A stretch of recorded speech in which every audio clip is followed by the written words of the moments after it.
Hi friends, आज शुरू करते हैं new fan fiction mister cute and mister dude fan fiction के पार्ट 1। इस फैन फिक्शन के ऑथर का नाम है C066।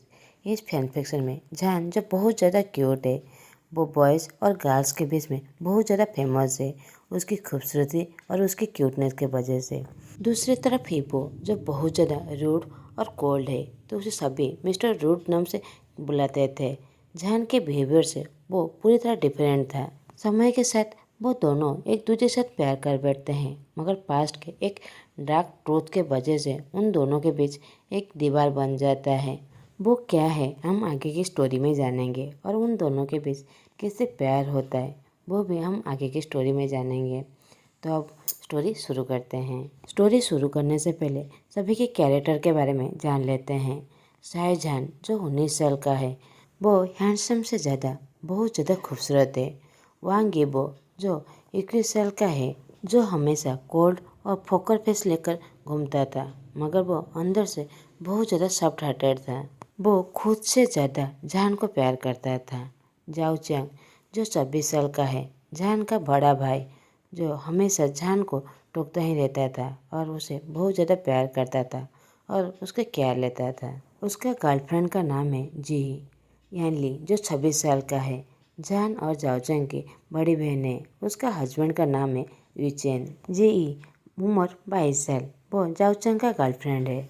हाइक्वान उम्र 27 साल, जो इपो का बड़ा भाई है। वह अपने भाई से बहुत ज़्यादा प्यार करता है। इबिन उम्र 19 साल, वो जी का भाई है और वो जान से सीक्रेटली प्यार करता है। यूचेन उम्र 27 साल, वो यानली का हस्बैंड है। जिली उम्र 20 साल, वो इबो का दोस्त है। झानझिन उम्र 26 साल, जो इबो से नफरत करता है। जियांग उम्र 22 साल, जो इबो का दोस्त है। वो हमेशा हाइक्वान को अनोइंग करता था और उसके लिए थोड़ा सा स्ट्रेंज फीलिंग रखता था।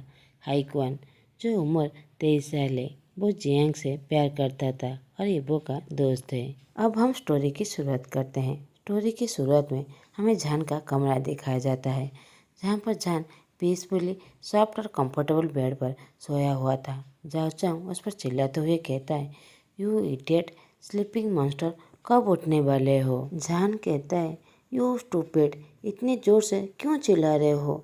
मुझे कान में दर्द हो रहा है। जाओचंग इरिटेट हो जाता है और कहता है, हाँ मैं स्टूपिड हूँ, ठीक है, तुम जब तक चाहो तब तक सोते रहना, मगर बाद में ब्लेम मत करना कि तुमने फर्स्ट डे यूनिवर्सिटी पर लेट पहुँचे।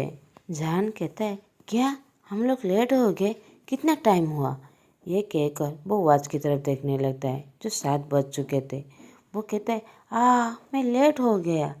जाओचंग अपनी आंखों को रोल करते हुए कहता है, शट अप इडियट, इतने जोर से क्यों चिल्ला रहे हो? 20 मिनट के अंदर रेडी होकर डाइनिंग टेबल के पास आ जाओ, जीजे हमारा इंतज़ार कर रहे हैं। ये कहकर जाओचंग उसके कमरे से चला जाता है। जान 20 मिनट के अंदर रेडी होकर ब्रेकफास्ट के लिए नीचे आ जाता है। यानली उसे देखकर कहता है, गुड मॉर्निंग माय डियर, तुम पहले ब्रेकफास्ट कर लो, आचिंग तुम्हें यूनिवर्सिटी पहुंचा देगा। जाओचंग कहता है, ठीक है, तुम्हारे पास बस 15 मिनट है, तुम जल्दी से अपना ब्रेकफास्ट फिनिश करो। जान नोट करके अपने ब्रेकफास्ट खाने लगता है। अब हमें यूनिवर्सिटी के गेट के फ्रंट दिखाया जाता है, जहाँ पर जाओचंग कहता है, जान अब तुम बड़े हो गए हो, तुम किसी के साथ मिसबिहेव नहीं करोगे, ना किसी को ट्रबल में फंसोगे। जान कार के डोर ओपन करते हुए कहता है, यस गा। वो अपने भाई को गुड बाय कहकर यूनिवर्सिटी के अंदर चला जाता है।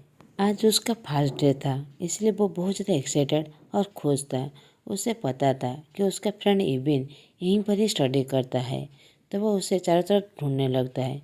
जब उसे दिखाई नहीं देता तो वो उससे फ़ोन करने लगता है। उसे पता नहीं था कि वो रोड के बीच में खड़ा हुआ था। एक मोटर बाइक उसे जस्ट पास में ही क्रॉस करके जाता है। जान लकीली उसे कोई भी चोट नहीं लगा था, मगर वो बहुत ज़्यादा घबरा गया था और शक भी था। वो उस पर चिल्लाते हुए कहता है, हे तुम अंधे हो क्या? तुम्हें दिखाई नहीं देता? तुम्हें गाड़ी चलाना नहीं आता? वो बाइकर रुक जाता है और पीछे की तरफ देखते हुए चिल्लाते हुए कहता है, तुम लकी हो कि मैं तुम्हें मारा नहीं। अगर तुम मरना नहीं चाहते इडियट, तुम यहाँ से चले जाओ। इबो अपना हेलमेट को उतारते हुए जहान को कह रहा था। जैसे ही जहान उस बाइकर को देखता है जैसे उसकी कोई जुबान बंद हो गया था। वो उसे सर से पाँव तक देखने लगता है कि वो इंसान कितने ज़्यादा हैंडसम है, उसकी स्किन कितने ज़्यादा स्मूथ है, रोजी लिप्स है। मगर वो अपने आप को हिट मारते हुए अपनी रियलिटी में वापस आता है। वो देखता है कि वो बाइकर उसके पास आ रहा है। अब इबो जहान के सामने खड़ा हुआ था। वो जहान से लंबा था। अब इबो क्लियरली देख सकता था जहान के फेस को कि वो कितना ज़्यादा ब्यूटीफुल है, उसकी स्किन कितने ज़्यादा मिल्की है, आलमंड आइज, रोजी लिप्स जो किस करने के लिए परफेक्ट है। इबो कंटिन्यूसली उसे देखने लगता है तो जहान अनकम्फर्टेबल फील करने लगता है। जैसे ही इबो को अपनी सिचुएशन के बारे में याद आता है तो वो जहान को ग्लेयर देने लगता है और कहता है, यू किडो, यहाँ से भागो। जहान अपने हाथ को अपने कान में रख लेता है और कहता है, तुम इतनी देर से चिल्लाना बंद करो, क्या तुम नॉर्मली बातें नहीं कर सकते। जहान जो बहुत ज़्यादा इरिटेट हो गया था तो इबो उसे कुछ कहे उससे पहले इबिन वहाँ पर पहुँच जाता है और वो इस टेंस एटमॉस्फेयर को देखकर समझ गया था। तो वो इबो के सामने वो करते हुए कहता है, सॉरी सीनियर, ये मेरा दोस्त है, उसकी गलती के लिए मैं आपसे माफ़ी मांगता हूँ। ये उसका पहला दिन है, उसे यहाँ के बारे में कुछ भी नहीं पता।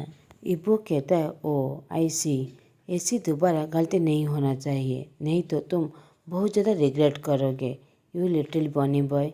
ये कहकर वो यूनिवर्सिटी के अंदर चला जाता है। जहान और इबिन वो भी यूनिवर्सिटी के अंदर आ जाता है। तो जहान कहता है, वो लड़का कौन था जिसके सामने तुमने वो किया और तुम मुझे माफ़ करने के लिए उसे क्यों कहा।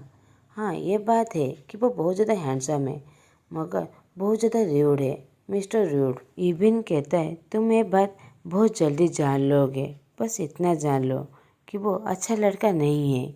उसका बड़ा भाई यूनिवर्सिटी का हेड है, वो हमारा सीनियर है, बस नेक्स्ट ईयर ही वो यहाँ से पास करके चला जाएगा। बस 1 साल की ही बात है, उसकी ईगो और गुस्से को टॉलरेट करना पड़ेगा। जैन नोट करते हुए कहता है, हाँ तुमने ठीक कहा। ये कहकर वह अपने क्लासरूम के अंदर चले जाते हैं। उसी समय कुछ लड़कियों की चिल्लाने की आवाज़ आता है। इबिन और जैन दोनों अपने हाथों से दोनों के कान को बंद कर लेते हैं। एक लड़की जैन की तरफ उंगली करते हुए कहता है, वाह वो कितना ज़्यादा क्यूट है। दूसरी लड़की कहती है, हाँ तुमने ठीक कहा, मैं विश करता हूँ काश एक बार उसके साथ मैं डेट जा सकूँ। सभी लड़कियाँ एक साथ चिल्लाते हुए कहते हैं, राइट मिस्टर क्यूट। सभी लड़कियाँ एक साथ कहते हैं, मिस्टर क्यूट। ये कहकर उसके पास आ जाते हैं। उसी टाइम प्रोफेसर आ जाते हैं उनके कमरे में। तो सभी दौड़ के जाकर अपने सीट में बैठ जाते हैं। जहान कहता है, इबिन ये क्या था, मैं क्या दिन में सपना देख रहा हूँ। इबिन हंसते हुए कहता है, मुझे लगता है ये सारी लड़कियाँ तुम पे इंटरेस्ट है और वैसे भी तुम्हारी इसे खूबसूरत से फेस देखकर कौन तुम पर इंटरेस्ट नहीं होगा। जहान कहता है, शट अप इडियट, मैं ब्यूटीफुल नहीं हूँ, मैं लड़का हूँ, मैं हैंडसम हूँ। और वो पाउट बनाने लगता है। तो इबिन हंसते हुए कहता है, देखा तुम लड़कियों की तरह पाउट बनाने लगते हो। जहान इबिन की तरफ गुस्से से देखने लगता है और कहता है, stupid, shut up your mouth और अपनी स्टडी पर लेक्चर पर फोकस करो। दूसरी तरफ इबो जो अपने क्लासरूम में जहान के ख्यालों में खो गया था, हाइक्वान इबो को बुलाने लगता है। जब वो नहीं सुनता तो उसके कान में चिल्लाने लगता है। इबो अपने ख्यालों से वापस आता है और कहता है, क्या हुआ। हाइक्वान कहता है, क्या हुआ मतलब, तुम पूरी तरह भूल गए क्या, आज हमारा बास्केटबॉल का प्रैक्टिस है, बस 5 दिन रह गया है फाइनल मैच को, तुम अपना लेक्चर फिनिश करके ग्राउंड में मिलो। ये कहकर वो क्लासरूम से बाहर की तरफ चला जाता है। इबो सोचता है, ऐसे मेरे साथ कोई भी बातें नहीं कर सकता, अगर ये मेरा दोस्त नहीं होता तो मैं अभी उसे किक मारने वाला था। अब हमें बास्केटबॉल का ग्राउंड दिखाया जाता है। जहान और इबिन जो ग्राउंड के साइड से गुजर रहे थे तो जहान कहता है, इबिन हम लोग कहाँ जा रहे हैं। इबिन कहता है, हम लोग बास्केटबॉल के ग्राउंड जा रहे हैं, आज मैच प्रैक्टिस है, तुम्हें पता है हमारा यूनिवर्सिटी हमेशा जीतता था, चलो हम दोनों वहीं पर चलकर मैच देखते हैं। वो दोनों मैच ग्राउंड पर पहुंच जाते हैं जहां पर मैच हो रहा था। जान जैसे ही इबो को देखता है तो उसकी आंखें बड़ी हो जाती है। वो सोचने लगता है, वाह ये कितना ज़्यादा हैंडसम है, इन सभी में वो बहुत ज़्यादा हैंडसम है, उसकी आर्म्स कितना ज़्यादा सेक्सी है। वो अपने सर को मारते हुए कहता है, वेट, मैं अभी क्या सोच रहा हूँ, ये पॉसिबल नहीं है, मैं स्ट्रेट हूँ। जान बड़ से सांसें छोड़ता है और इबिन को लेकर वहाँ से चला जाता है। दूसरी तरफ इबो अपने लेक्चर को फिनिश करने के बाद वो टीम को ज्वाइन कर लिया था।